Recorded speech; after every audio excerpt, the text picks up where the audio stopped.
خب اینی که ما الان گرفتیم در واقع تارگتی که تا اینجا بود، که تا اینجا بودش. این همینی بود که بر اساس صرف خود همین واگرای ما گرفتیم و وقتی گفتیم آقا این مخفی رو هم در ادامش داریم، طبیعتا به همین شکل می شود به شیوه تقریبا راحت حدودی. خیلی نمیخوام ما همچه بالاتر پایین تر رو یه خورده اصلاح میکنیم که استاد به خود نخوریم. این مخفی هم که اینجا دادیم. خب پس تقریبا با این حدود قیمت، با این حدود حرکت، احتمالا ما بتونیم یک تارگتی هم داشته باشیم که دیگه در واقع اینجا اون داستانای اعتماد به ستاپ و صبوری و مسائل ذهنی که باید تمرین کنیم به وجود میاد. مثالی که اونجا زدم برای همون واگرایی بود، ما بقیش در ادامه به این شکل میداد. این از این. بریم یه مثال دیگه هم بزنیم.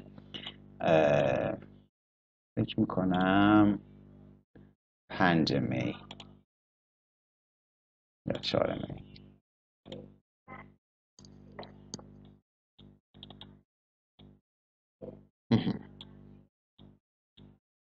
خب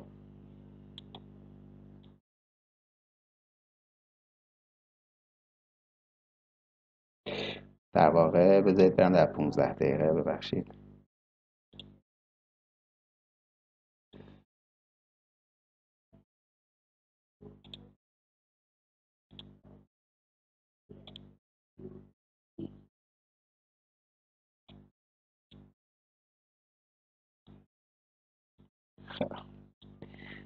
حالا یه وقتی هست ما فقط 4 تا پیوسته دنبال نمی‌کنیم.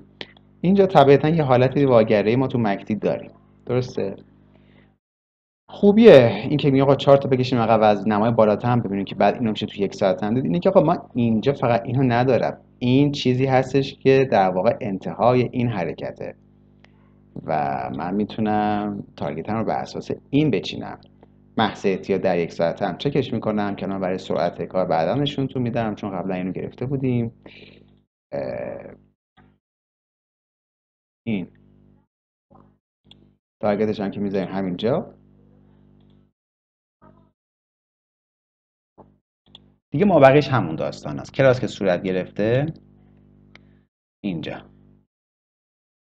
میریم در تایم پایین تر، در تایم 3 دقیقه و اینجا با یک واگرایی میتونیم ورود بکنیم به تارگت اینجا. حالا من باز الان میرم سریع این کار نشون میدم. به عنوان مثال دوم اینو داره لاک بکنه یا نه؟ آه... نداره، ولش کن، همینجوری میذاریم. خب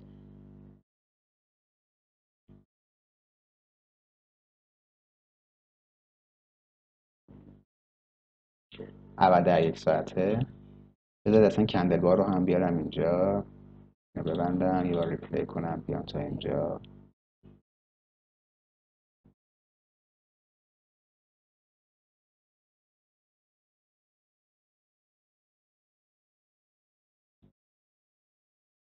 چرا اینجوری اذیت میکنه این ما رو؟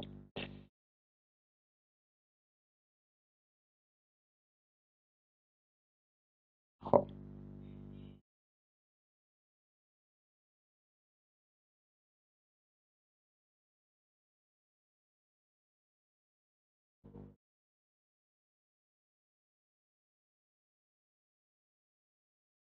که من کندل بار رو میخوام بیارم به در واقع همینجا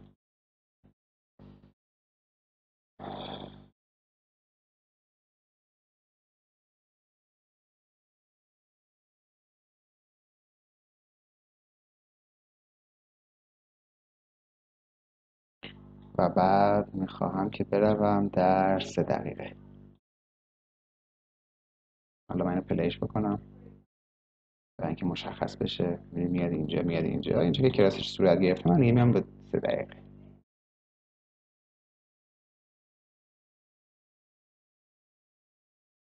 خب توی 3 دقیقه اینم که مشخص بود دیگه، اینم که تارگت ما بود.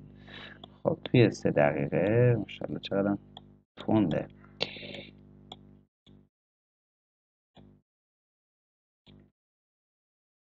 اینجا من باید ورودم بزنم قاعدتا طبق چیزی که هست.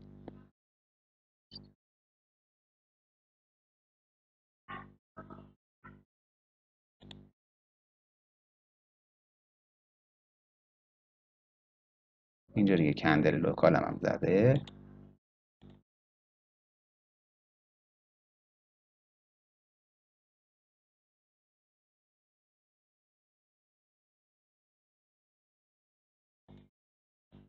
به همین تارگت اینجا. حالا پلیش میکنم ببینم جواب داده یا نداده.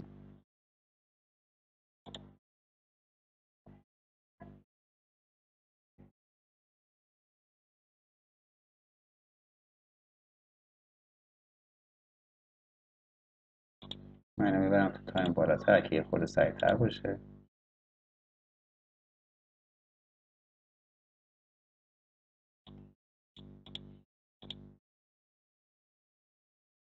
خب اینجا هم نزد البته استاپ ما رو.